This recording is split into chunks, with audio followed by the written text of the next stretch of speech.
I remember the moment like it was yesterday, though it happened years ago. I reached home, sat on my favorite rocking chair to enjoy the content of my last envelope. A week before I stopped working, they gave me the envelope. As I had reached 67 years old, I got my bonus for all those years. I could not believe my eyes when I saw the content. This envelope changed everything. I had been working for the Garcia family for 26 years. 26 years of cleaning, cooking, washing, and caring for their children as if they were my own. 26 years of raising their children, of cooking their meals, of keeping their house spotless while I neglected my own life. I was their maid, their housekeeper, their nanny. I did it all. I came from a small village in Jamaica, leaving behind my own family behind, to give these people a better life. I came to this country to be able to work and send money back home to my family, back to my children and grandkids. I had nothing when I came here, but I was so proud to be working for such a respected, wealthy family in the Caribbean. I had seen the Garcias live a life of luxury. Their house was beautiful, expensive furniture, imported decorations, rooms full of things I could never afford. Mrs. Garcia always wore the latest clothes, the most expensive jewelry, and Mr. Garcia drove around in his shiny new car. But me? I had spent my days cleaning their messes, working from dawn to night, rarely taking a break. I sacrificed my health, my time, and my dreams for them. For most wealthy family in the Caribbean, they have their house up in the hills. I didn't have a driving license, so every day I had to walk up and walk down the steep hill. Some nice people will give you a lift, but most can be so arrogant to pass me by without any help. I tried to keep my emotions in check. I knew how to keep my face calm after years of working for them. I had learned not to show my frustration. But inside, I felt my heart break. How can these people enjoy so lucrative life, while others are suffering? I had been so loyal, so hardworking. In the beginning, they treated me like family. Mrs. Garcia would smile and say, "Martha, you're like a sister to me." Mr. Garcia would call me Mommy, like I was one of his own. When the kids were small, I helped raise them, fed them, kept them safe.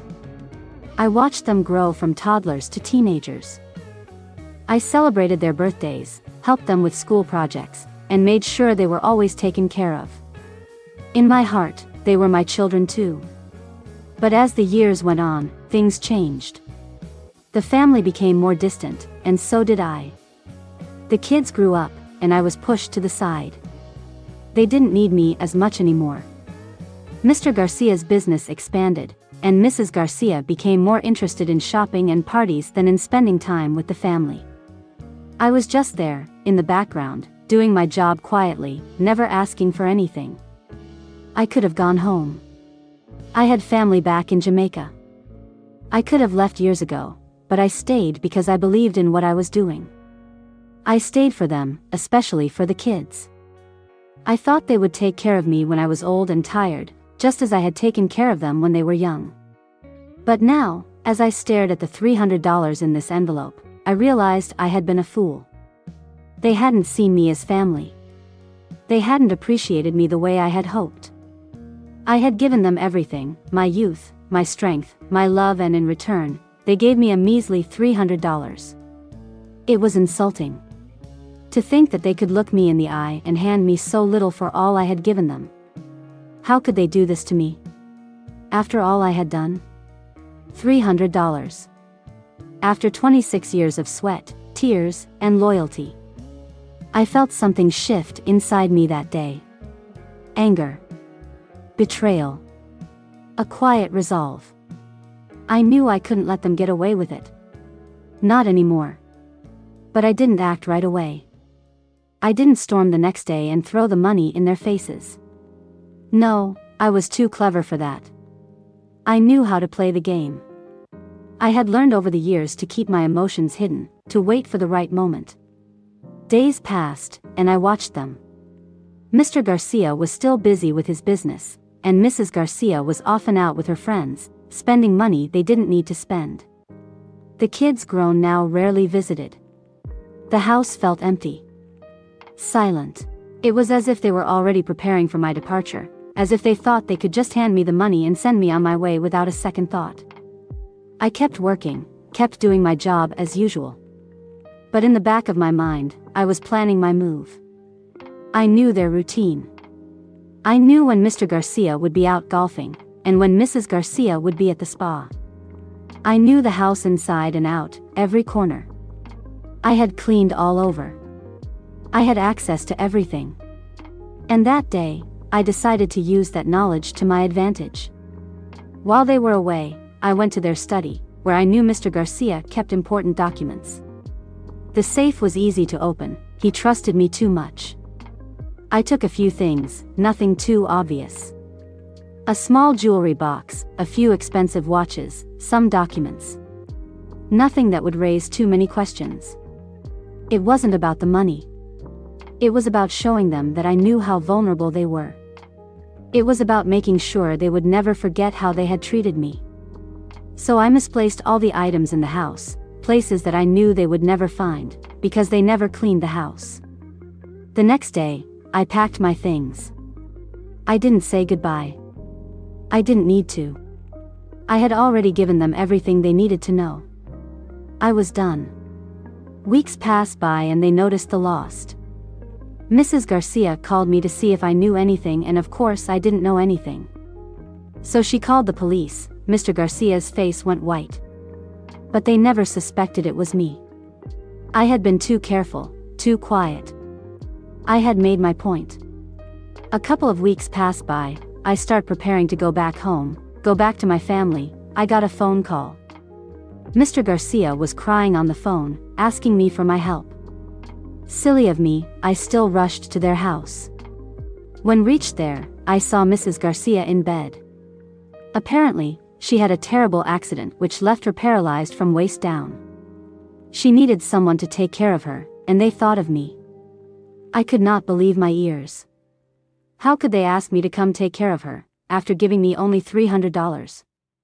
But I told them that I would be there the next day. So the next day, I was in the plane, going back home. Mr. Garcia called me on the phone, because I was never late for 26 years. I told him that I was very sorry, but I decided to go back to my family and that I bought a ticket with the $300 they gave me for all my years of labor. I felt so betrayed, so I hope all the best for Mrs. Garcia, because I am not staying. Mr. Garcia was so surprised, he didn't know that I only got that amount. He said he put $20,000 in the envelope for me, he felt so ashamed. He told me he would wire me the rest of the money, and he was very sorry. So I guess karma knocked on Mrs. Garcia's door. My flight back home was very pleasant. I am enjoying my life with my kids and grandkids. God blessed me. Weeks later, when I got the rest of the money, I told Mr. Garcia that I remembered seeing those misplaced things in his house.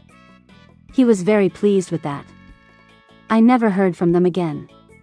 Not even from the careless children that I thought would appreciate me. I guess I was just their maid. So do you think I should tell Mr. Garcia that those kids are not his? The moral of the story: never let people take advantage of you, no matter how kind or generous you are. Your time, your labor, your love have value. Don't let anyone make you feel less than you are. If you give everything and get nothing in return, it's time to walk away. You deserve respect, and if people can't give it to you, then they've shown you exactly who they are. Biblical perspective. In Galatians 6 verse 7, the Bible tells us, "Do not be deceived, God cannot be mocked. A man reaps what he sows." People may think they can take advantage of you, but they can't escape the consequences. God sees the heart, and He rewards the faithful.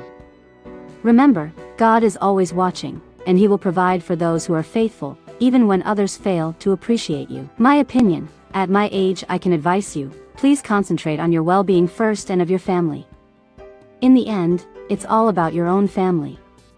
People are not like decades ago, where we used to enjoy life with the little things we had. Now the more they have, the more they want, and they lose their hearts in the process. People nowadays do not appreciate anymore. They are very ungrateful and they lack of empathy, so just focus on yourself. You have so many ungrateful jobs, where you have people just use one another and don't show their appreciation. Let's take a mother, a nurse, or a health caretaker. These jobs are very hard and can be very ungrateful at the end. If you found this story unsettling or thought-provoking, I'd love to hear your opinion. Don't forget to like, share, and subscribe. Have you ever experienced a situation like this? Or maybe you have a different take on this story. Share your thoughts in the comments. Thank you for watching. Stay blessed.